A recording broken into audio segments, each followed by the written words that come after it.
everyone. So the topic for today's lecture is the industry's long run supply curve. So we had studied earlier how the industry's supply curve in the short run is determined, which was nothing but the sum of supply curves of individual firms.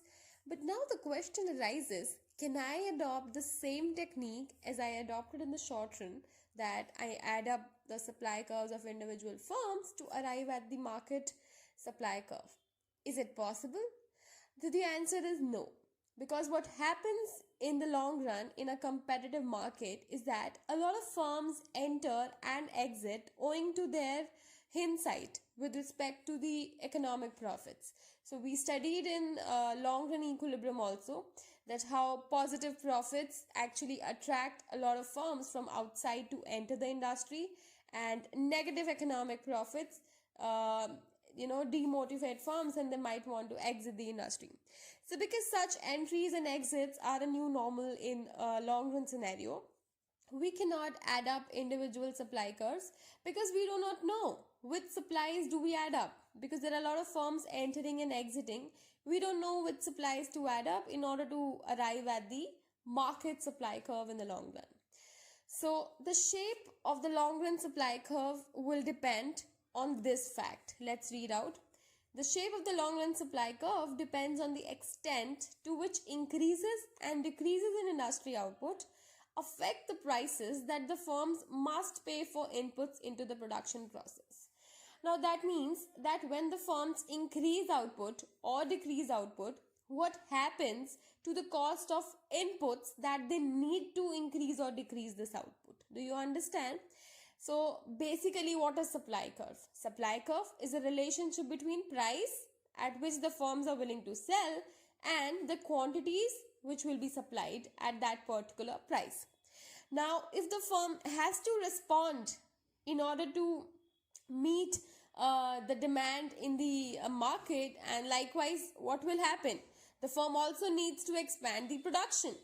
And while the firm expands the production, there are several inputs which go into its production. And those inputs, if at all their prices increase, would add up to the cost of the firm. That means if now the firm has to supply the increased output, it needs to charge a higher price.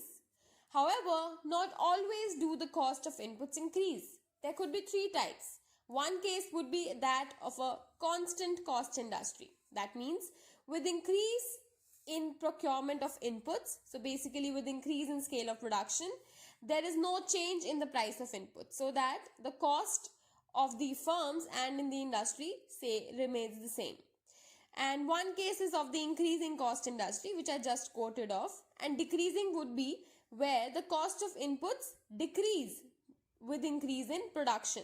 So increasing cost could be due to diseconomies of scale. Decreasing could be due to economies of scale, which we have studied earlier also in the portion of cost. So let's begin piece by piece. First case of all is the constant case industry. I would like your attention over here at the diagram. So on the here I have the firm, and on this side I have the industry. If you look carefully, this is industry demand curve D1. This is industry supply curve S1. And at a particular price P1, where industry demand and supply intersects, the industry initially is in a equilibrium.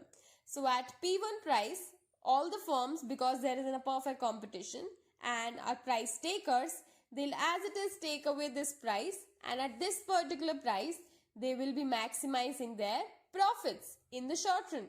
So what is the short run profit maximizing condition? Price equals to marginal cost. So at this particular price, marginal cost and the prices are equal.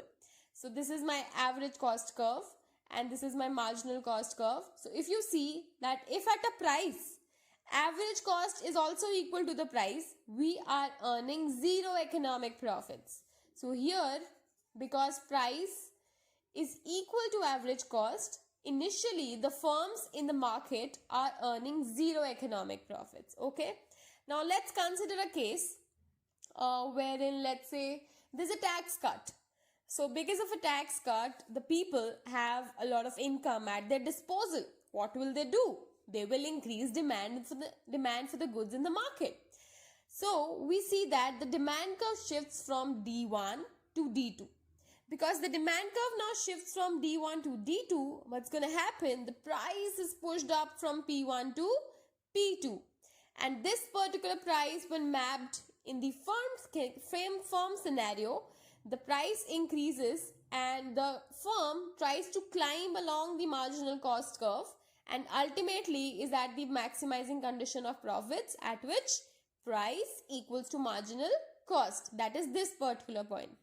Now, if you consider this particular price is greater than the average cost curve in the firm, you see, since this price is greater than this average cost, the firm is indeed making some profit. So I have indicated by a smile emoticon that in the short run, the firm is now making positive economic profits. What will happen? The other firms try to eye this industry. The firms believe, oh, this industry is quite profitable. Firms are earning positive economic profits. Let me enter. So when other firms try to enter this industry, what will happen? There is an increase in supply of the goods produced. Because as other firms tries to enter, and when they're entering, they'll also shore up production.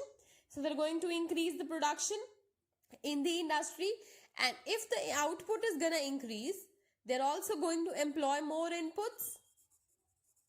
So inputs going to increase, but since it's a constant cost industry, the cost curves will be unaffected. We see AC and MC are there where they were. So this average cost curve and marginal cost curve will stay wherever they are. And what will happen? The supply curve in the industry is going to shift rightward to F2. Because of this increased supply, this supply increase is going to happen till the point at which price is again driven to a point where price equals to average cost. You see what has happened in the industry as a result of more firms entering. The supply has increased till the point at which prices are just equal to average cost, and the firms are again in a scenario where there are zero economic profit. So there's a bland face over here. So we started with the scenario where equilibrium was at P1, and this was the long run equilibrium because zero economic profits were also there. And then because of increased demand, price increased to P2. And then when other firms also started eyeing this particular industry and entered the industry, price has again been driven to P1. So now in the long run, we are again at P1. So there are 2 points of long run supply curve we have obtained. First one was this point A and second point is point B. So we see mapping this particular price with quantity combinations Q1 and Q2. The long run supply curve in the industry is obtained as a horizontal line. So in a constant cost industry, because AC and MC curves are unaffected as new firms enter and they try to scale up production, the long run supply curve in the industry remains horizontal, that is this particular line SL. So that was about the constant cost industry. Now let's talk about an increasing cost industry. Increasing cost industry means that the prices of some or all the inputs in the production are going to increase as the industry will expand in response to increased demand. Okay, so increasing cost could accrue because of diseconomies of scale, or maybe there is some specialized input which is scarce in quantity, which is limited in quantity, and therefore to procure more of that input you need to pay a higher price. It could be, for example, minerals. And they have also given example of, let's say, skilled labor. So if you have skilled labor employed in an industry and then in response to increased demand, when other firms also enter the market, what is going to happen? Everybody is going to reach out to the skilled labor, which is actually scarce in the market. So this shortage might pull up their wages, which they seek in order to work for the firms. And so that's about the increasing cost element in the increasing cost industry. Now let's develop. However, at this point, I would like to mention that there's an example of constant cost which they give here is of unskilled labor.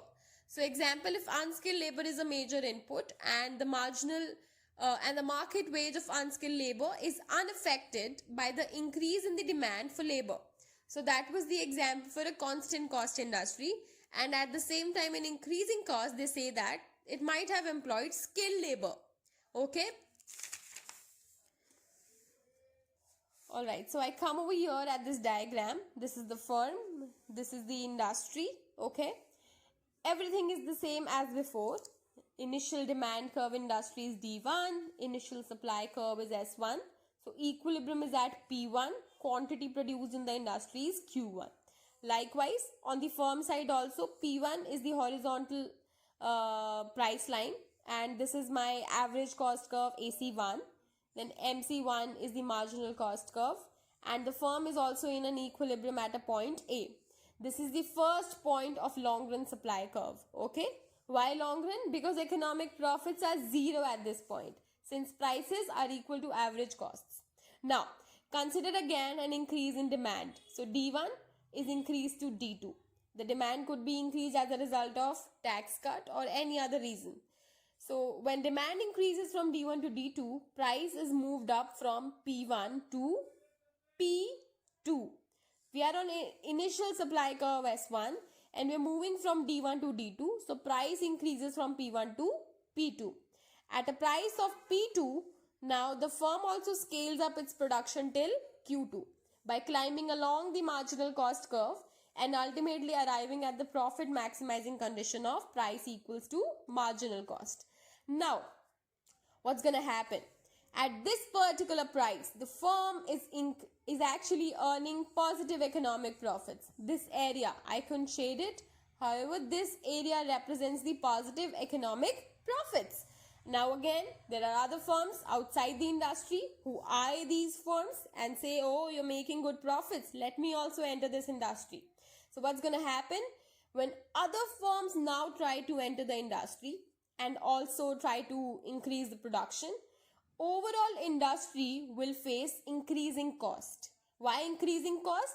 Because it might be employing skilled labor, for example, and that skilled labor is scarce. So when all the firms are increasing in the industry and as a result more output is being produced in the industry, that scarce input, that is the skilled labor's wage cost, will increase. That is going to affect the price which the firms charge the consumers. So those increased costs first of all will get reflected in the AC curve shifting up and marginal cost also shifting up to the left. So AC shifts up, MC shifts up, and where AC and MC intersect at this point B, there's a new price P3 at which the firm will now be in the long run equilibrium. So at the price of P3, when you map it over here to the industry, at this particular price, intersect this price with the increased demand curve D2 and then try to shift your supply curve till this point only. You see, firstly, increase your AC curve, shift your MC also. You look at the equilibrium, it is at this point. Dotted line extends till the point of D2. Then at D2, draw the new supply curve S2. Then at S2, we see prices have been fallen from P2 to P3. However, they are still greater than the initial price of P1. Why they are still greater? Because you need to compensate the firms for increased input prices, which is why we are saying that this is an increasing cost industry. So what has happened at P3, however, at P3 also, again, since prices are equal to average cost, the firms are in the long run equilibrium. And this is my second point on the long run supply curve. First point was here, point A. Second point is point B. If you join both the points against the quantities Q1 and Q3, the long run supply curve in an increasing cost industry is SL. So we see that the long run supply curve in an increasing cost industry is upward sloping.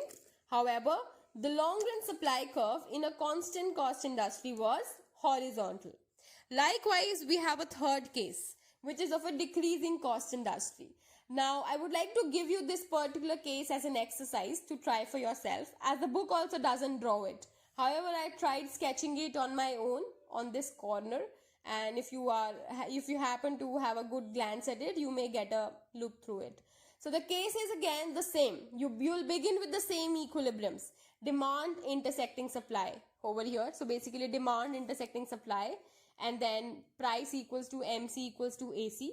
Now instead of AC shifting up and MC also shifting here, AC is going to shift down, MC is going to shift to the right. So we will have lower costs and there will be a lower price, such that that lower price when mapped over here will show you a massive increase in supply. Because it's a decreasing cost industry, the industry benefits by expanding the scale of production. So the supply is going to shift quite massively at a point such that the new point on the new demand curve is going to be here. So if you join the 2 points, you will have a downward sloping long run supply curve of the industry. So now why the decreasing cost happen? Let's have a glance at it. See, as the industry grows larger, it can take advantage of its size to obtain some of the inputs quite cheaply. For example, a larger industry may allow for an improved transportation system, for a better, less expensive financial network. So this is going to shift AC curves downwards and MC will also shift downward, and the lower market price will let you arrive at a downward sloping industry supply curve. So I'm giving you as an exercise the decreasing cost industry. It has been drawn here also somehow. If you are able to understand this diagram, it's quite a rough sketch. Alright, so that was about understanding supply curves of industry in the long run, and why we cannot adopt the same ad hoc approach which we had in the short run of adding up simply the firm supply curves. Thank you.